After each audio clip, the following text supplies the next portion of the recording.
Hi, I'm Louisa. I'm a designer in fashion and interior. I've picked out a couple of magazines that I am particularly drawn to and tend to buy each edition of.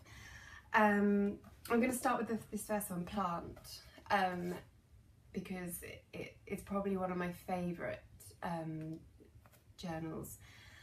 It's like a celebration of agriculture, plants, flowers.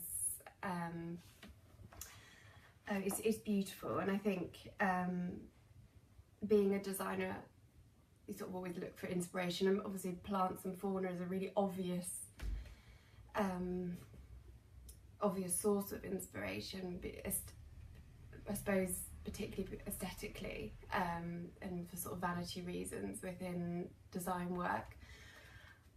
But there's also another side, like a real sort of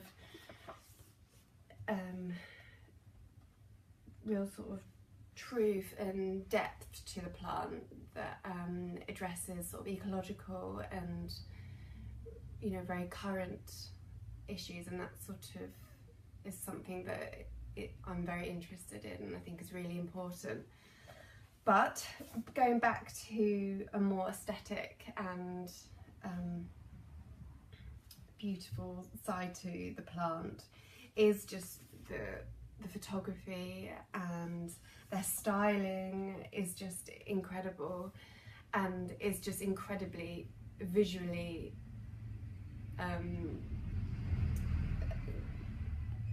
I don't know, I get a lot from it, being a designer, not even because I don't even design patterns or print, but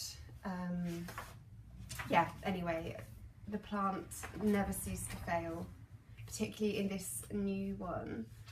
Just the palette and just the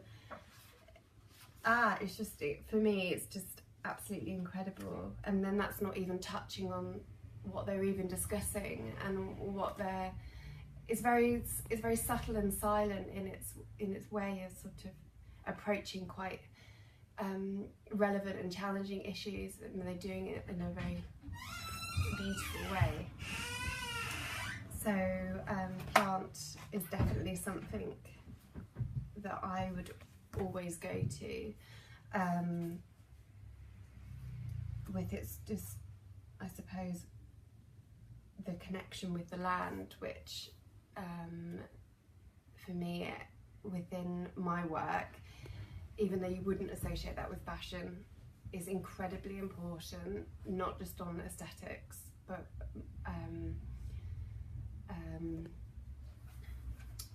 with the sort of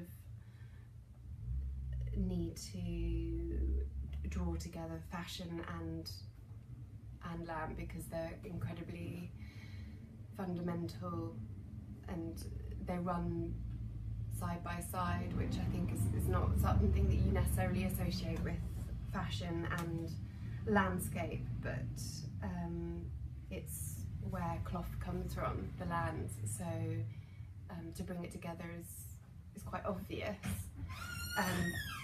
Anyway, I'm gonna move on to another periodical that is very similar in the sort of philosophy that Plant is. It's Rakesprogress.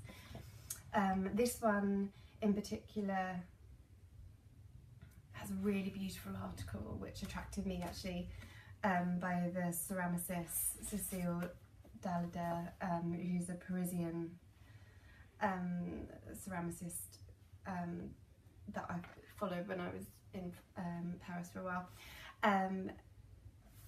And it's another really beautifully styled, the photography is incredible, really delicate, really, a real romanticised vision of landscape and plants, and which is really inspiring, and it's like a breath of fresh air, but it also celebrates the craft as in similar to the plant, it's celebrating craft and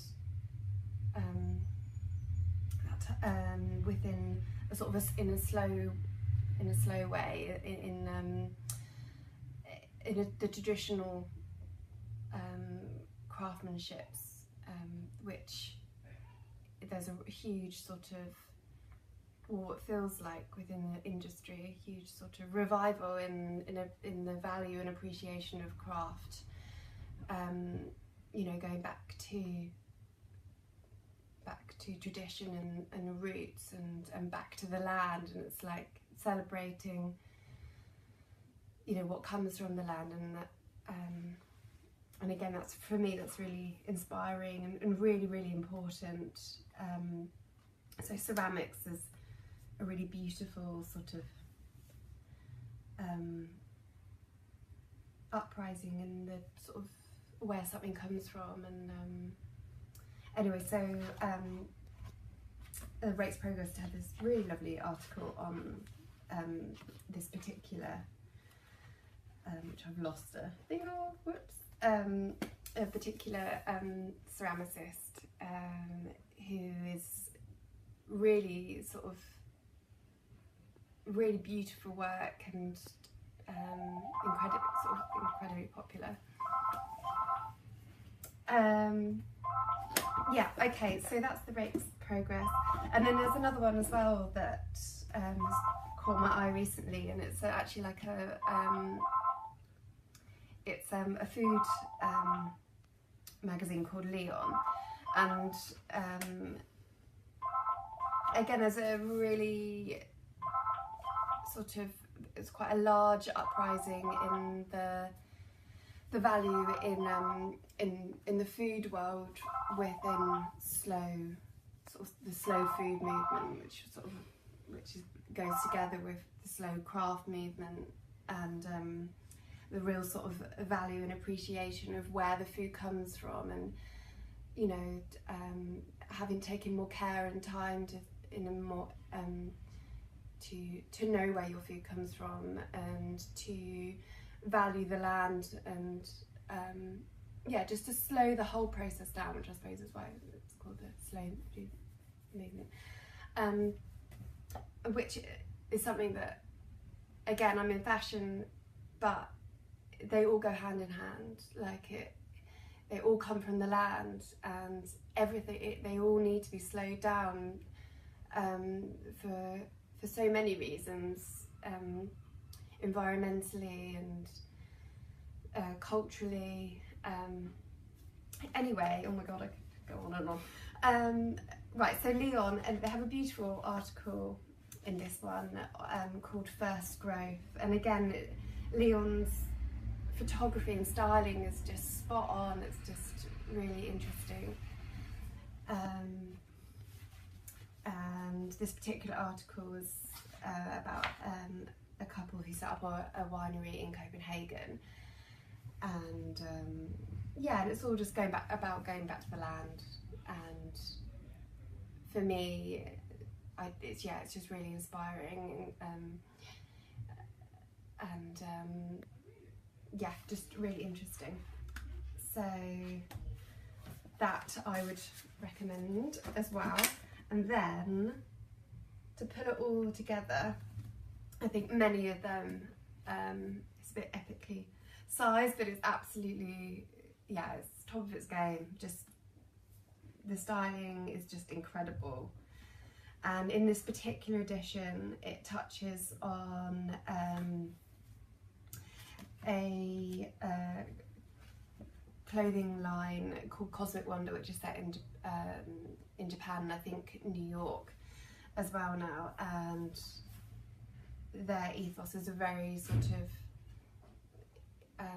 environmental, sustainable, but high end and really simple, really, yeah, just spot on, but I think with their philosophy, which is so connected to the environment, it's yeah, it's beautiful. Anyway, again, it's just so beautifully put together, so considered, which in all these magazines I think considered as probably one of the main things, like particularly plant, everything is just very, very considered. Like there's no sort of bling, there's no adverts, it's all really true and honest craftsmanship, and yeah. So but this particularly, yeah, it's just really stripped back and just, it's all about the connection between the land, the environment, the universe, and then putting that together beside fashion. So I think that's one thing that's missing, is there's a lot of magazines now that celebrate slow food and slow craft movement, but there's nothing really, there's not a magazine that I could pull out that was fashion and that connection with the land and the slow fashion movement. I think it's something that sits quite silently and is not really discussed, but I think many of them does in a couple of ways, and particularly within this article on Cosmic Wonder. And there's just one particular little thing, blurb it says, that I think sort of sums it all up for me anyway. It's like an experience, not just a dream. It just says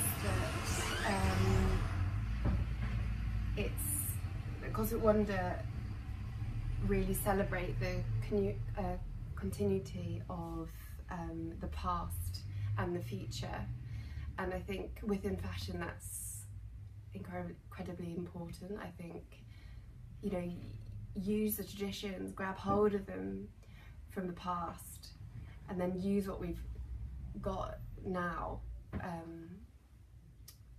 and pull them together, and you're kind of like, it's just a win-win. But that's what Cosmic Wonder do, is grab hold of the past and bring it into the future to preserve and